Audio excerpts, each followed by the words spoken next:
ምሳሌ የኔ ቆንጆ የድሮ እናትሽ ማህሌት አንቺን ለመጠየቅ እዚህ ሰፈር ድረስ መጣች። ናቀፊኝ ነይ ምሳሌዬ፣ አታቅፊኝም? የኔ ቆንጆ ነይልኝ ነው ማለት ነይ ቀፊኝ።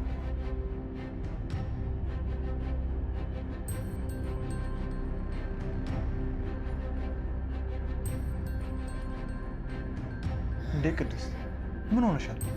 እንዴት ነው ምሳሌን አሳልፌ የምሰጣት? ይኸውልሽ በአሁኑ ወይ የማለት ወይ የኔ ህይወት ያልፋል እንጂ አይኔ ያየ የአይኔን ብሌን አውጥቼ አልሰጣት። እቺ ሴትዮ በህይወት ያለች የኛ ቤተሰብ መቼም ሰላም አያገኝም። ደህና ሰላም አገኘን ስል ሰርጋችን ሊደገስ ነው ስል ብሩክ፣ ይኸውልሽ እኔ ፍቅር ሰርጋችን ይደገሳል። እሺ እኔ ደግሞ ልጅ መጠበቅ አቅተኝ ለምን? እሺ ሰርጋችን ይደገሳል። ብሩክ በቃ ምሳሌ አንተ እንዳልከው ትምህርት ቤትም ሆነ ከዚህ ቤት መውጣት የለባትም። እንዴ ቅድስት ምን እያልሽ ነው? ቅድስት ለዛሽ ለማትረባ ሴት ብለን ነው ልጃችን አፍንን ቤት እናስቀምጣት ነው? እንዴት እንደዛ ይሆናል? የማትረባ ሴት አሁን እኮ የገጠመችው ያ ካሌብ ከሚባለው ሰውዬ ጋር እኮ ነው። ይሄ ማለት ብዙ ሰው በዙሪያው ሊኖር ይችላሉ።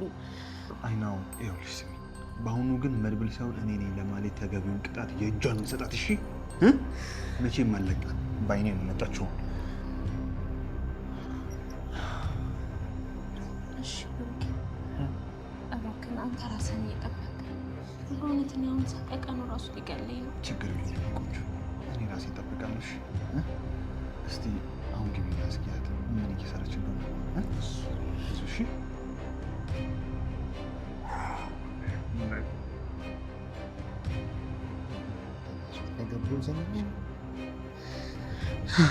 የምሳሌ ህይወት አደጋ ውስጥ ገብቷል። የካሌብ አዲሷ ሰው ማህሌት የቤተሰቡ ስስት ወደ ሆነችው ወደ ትንሿ ምሳሌ ዞራለች። ማህሌትም ምሳሌ ነይ ቀፊኝ የድሮዋ እናትሽ ማህሌት ነኝ ስትላት፣ ምሳሌ ደግሞ በፍርሃት እየሸሸቻት ነበር። በቀጣይ ምን ይፈጠር ይሆን? ማህሌት ምሳሌን ወስዳ ቤተሰቡን ለድርድር ታስገድድ ይሆን ወይስ ብሩክ ምሳሌ ቤት ውስጥ አለመኖሯን ሲያውቅ ምን እርምጃ ይወስድ ይሆን? ሀሳባችሁን ኮመንት ላይ ጻፉልን። ከዚህ ሁሉ አስቀድሞ ካሌብና ማህሌት ቁጭ ብለው ባሉበት ማህሌት የመድብልን ፎቶ ለካሌብ ስታሳየው ካሌብም ባለማመን እንዲሁም በድንጋጤ ስሜት ዘሩባቤል እያለ ስሙን እየደጋገመ እየጠራ እንዴት ሊሆን ቻለ? ለካ እሱ ነበር ህይወቴን እየተከታተለ የሚያዘበራርቀው ሲል ማህሌትም አለቃ ደህና ነህ ስትለው ካሌብም ደህና አይደለሁም፣ ይህም ማይረባ ሰውዬ በህይወት እያለ ካሌብ ደህና ሊሆን አይችልም ሲል ማህሌትም የመድብልን ጉዳይ ለእኔ ብተውልኝ፣ ይሄ ሰመራ ሄዷል የተባለው ነገር ደግሞ ምንም አላሳመነኝም ስትለው ካሌብም የማውቀው ነገር አለ እያልሽኝ ነው ብሎ ስጠይቃት ማህሌትም አንተም ሲመስለኝ መድብልን ታውቀዋለህ እና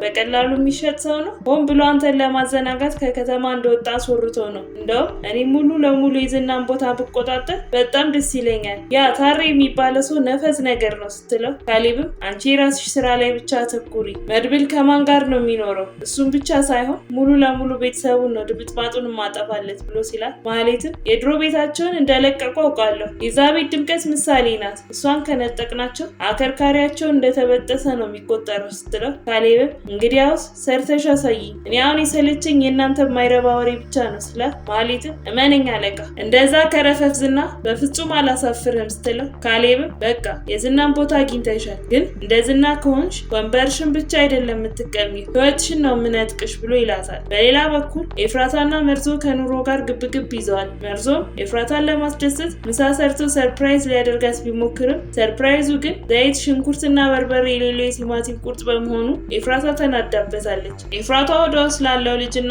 ለቤት ኪራይ የተጨነቀች ሲሆን አማራጭ ስለሌላት ወንደላጤ ቤት ተመላለሽ ማግኘቷን ትነግሯለች። መርዞም አሁንም ቢሆን ያለን ምርጫ አንድ ነው፣ እሱም እህትሽን መጠጋት ነው ሲላት ኤፍራታን በንዴት እድሜ ልኳን በሰው እንባና ደም ለመክበር የምትሞክር እህት የለኝም ብላ ትለዋለች። በተመሳሳይ ሰዓት መድብልና ታረቀኝ መንገድ ላይ ተገናኝተው መድብልም ይቀጥልና እስኪ ቼክ አድርገው ገንዘቡ ገብቶልሃል ሲለው ታረቀኝም አዎ ገብቷል፣ ግን ፎቶውን ለካሌብ ላሳይ ግድ ነው ሲለው መድብልም እሱን እኮ ተነጋገርን አይደል? ይልቅ ማህሌት ምን እየሰራች እንደሆነ እያጣራህ ቶሎ ቶሎ ንገረኝ ሲለው ካሬ እኔ ግን እሷ ልጅ በጊዜ ከዚህ ቦታ ገለል ብታደርጋት ሲለው መድብልም ለእሷ አታስብ እንኳን እሷን ዝናንም ጥየዋለሁ ሲለው ካሬም ሌላው ጉዳይ አንተ ከከተማ ሸሽተሃል የሚባለውን ለካሌብ ማስተባበል አለብኝ ብሎ ሲለው መድብልም አንተን አደጋ ውስጥ ሊከቱ የሚችሉ ነገሮች ማድረግ የለብንም ሲለው ካሬም እርግጠኛ ነኝ ማህሌት ስለዚህ ጉዳይ ቀድማ ማጣራቱ አይቀርም ሲለው መድብልም በቁጣ ስሜት ማድረግ ያለብህን ነገር ሁሉ አድርግ፣ አንተ ብቻ እየተከታተልክ እዛ ቤት ያለውን መረጃ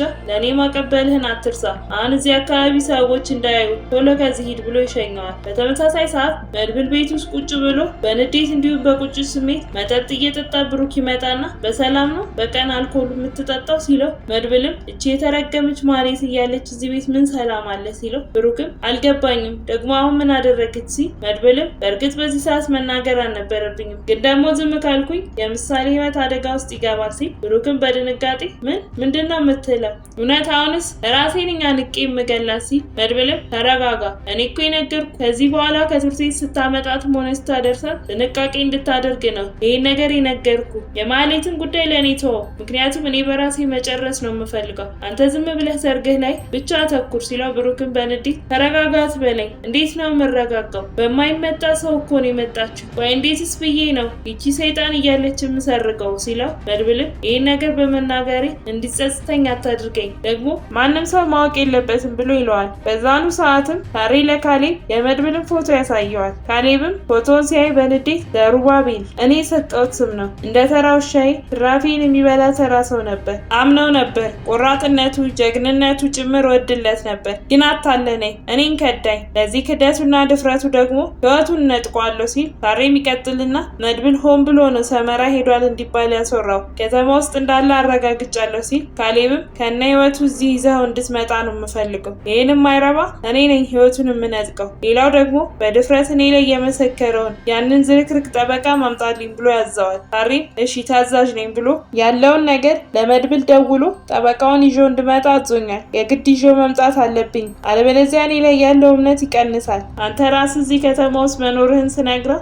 አንተንም ይዤ እንድመጣ ነግሮኛል ሲለው መድብልም ለዛ ሰው ህይወት ስትል አታድርገው ሲለው ካሬም የካሌብ ትንሽ ጀግና መባል እፈልጋለሁ፣ መረጃውን ስለነገርኩ በአሁኑ ጨመር አድርገህ ብሩን አስገባልኝ፣ ደግሞ ለጠበቃው መረጃ ከሰጠህ ጸባችን ይጀምራል ብሎ ስልኩን ይዘጋበታል። ግን እሱ ያላስተዋለው ነገር ሁሉንም ነገር ማህሌት ተደብቃ ሰምተዋለች። በሌላ በኩል ትንሿ ምሳሌ ከትምህርት ቤት ስትመለስ አባቷ ብሩክ መኪና ውስጥ ተናዶ እንደነበር ለእናቷ ቅድስት ትነግራታለች። ምሳሌ አዲስ ሰው ካየሽ እንዳታናግሪ፣ አስፈላጊ ከሆነ ትምህርትሽንም ታቋርጫለሽ እንዳላት ስትነግራት ቅድስትን በነገሩ ግራ ቢገባትም አይዞሽ በራሱ ጉዳይ ተጨንቆ ነው አንቺ አታስቢ ትላታለች። ማህሌትም በዝና መኪናና በጋርድ ታጅባ ዳጣም መንገድ ላይ አግኝታት እኔ የዝና ተተኪ ነኝ፣ የምፈልገውን ነገር ከነገርሽኝ በሰላም ትይጃለሽ፣ የመድብል የት ነው ያለው ስትላት ዳጣ ያኔ ጎዳና ላይ ስትል ከሰከሺ መጠለያና ዳቦ የሰጠሁሽ እኔ መሆኔን አትርሺ ስትላት ማህሌትም እሱን አስቤ ነው በስርዓት ማወራሽ፣ አሁን መድብል የት ነው ስትል ዳጣ አንቺ ግን መቼ ነው ሰው የምትሆኙ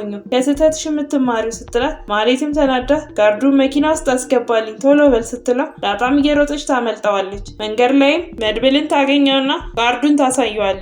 መድብልም ጋርዱን ለማረጋጋት እየሞከረ ያዘናጋውና መቶት ይዘርረዋል። ዳጣም የመታው ሰውዬ መድብል መሆኑ እንዳይታወቅ ደበበ እያለች ስትቀበጣጥር መድብል ዳጣን ይዟት ይሄዳል። ከጋርዱ ትንሽ ከራቁ በኋላ ዳጣ ሴትዮዋ ግን ጤነኛ አትመስለኝም፣ ቆይ ምን አግኝታን እንደዚህ ቅሪር ያለችው? ደግሞ አንተን ፈልጋ ነው የመጣችው፣ እርግጠኛ ነኝ ባለፈው ያሰርካትን ልትበቀልህ ነው የመጣችው ስትለው መድብልም አይ እንደዛ አይደለም፣ ለካሌብ አሳልፋ ልትሰጠኝ ነው የሚሆነው፣ ይልቅ እንዴት ነው ቅድም ደበበ ልትይኝ የቻልሽው ሲላት ዳጣም እና እዛ መድብል ብዬ ላስወግርህ በድንጋጤ ስደነባበር የመጣልኝ ስም ነው ስትለው መድብልም በቃ እሺ ተረጋጊ ምንም አታስቢ ብሎ ይሸኛታል። በዛኑ ሰዓት ብሩክና ቅድስት ቤት ውስጥ ቁጭ ብለው እያወሩ ማህሌት ምሳሌን አሳልፋ ልሰጣት እንደሆነ ሲነጋገሩ ብሩክም እኔ በህይወት እያለሁ መቼም ልጄን አሳልፌ አልሰጣትም፣ በአሁኑ ወይኔ ወይ እሷ ትሞታለች ብሎ ይላታል። ቅድስትም ደህና ሰላም አገኘን ሰርጋችን ልሰረግ ነው ሲል ስትል ብሩክም ሰርጋችን ይደገሳል፣ ልጄንም መጠበቅ አያቅተኝም፣ እመኚ በአሁኑ መድብል ሳይሆን እኔ ነኝ ተገቢውን ቅጣት የምሰጣት፣ በአይኔ መታብኛለች፣ በቃ አሁን ተነሽ። ምሳሌ ምን እየሰራች እንዳለች ቼክ አድርጊ ባላት ሰዓት ነው ምሳሌ ውጭ ወጥታ ከማህሌት ጋር የተፋጠጡት። በቀጣይ ምን የሚፈጠር ይመስላችኋል? ሀሳብ አስተያየታችሁን ኮመንት ላይ ጻፉልን። ተቀላቀሉን። የምንለቃቸው ቪዲዮዎች ለብዙ ሰዎች እንዲደርሱ ላይክ እንዲሁም ሼር ማድረግ አትርሱ። ቀጣዩ ክፍል በፍጥነት እንዲደርሳችሁ ሰብስክራይብ በማድረግ የደወል ምልክቷን መጫን አትርሱ። በቀጣይ በሌላ ክፍል እስክንገናኝ ከዛው በሰላም ቆዩ።